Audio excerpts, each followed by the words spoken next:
sống sao thấy lâu phiền nó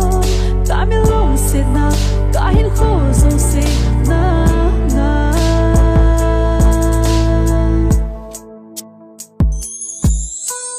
nay lòng xịt na chẳng thể nghe na cả kia em gì nghe câu đây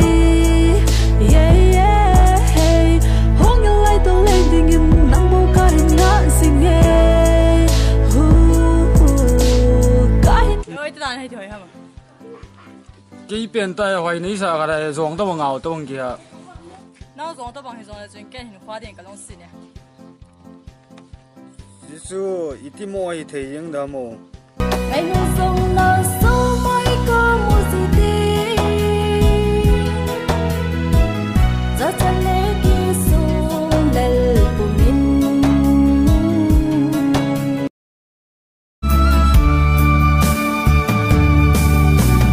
bóng thi linh cả lông xịt na măng ngà bóng ta điểm thôn sốt na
Hồi thì em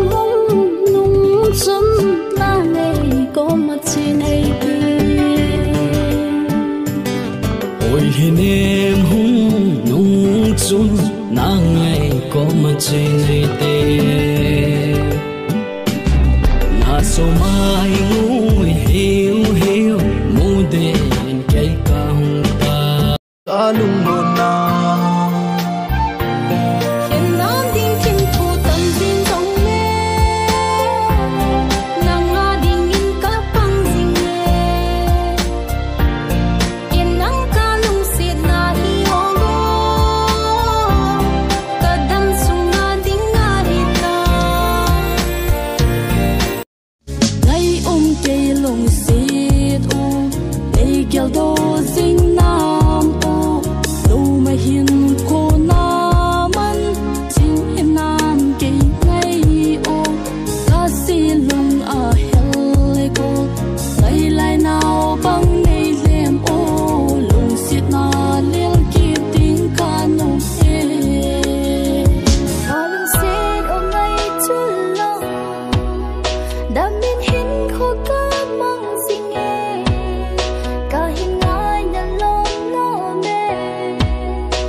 Ingel do zinin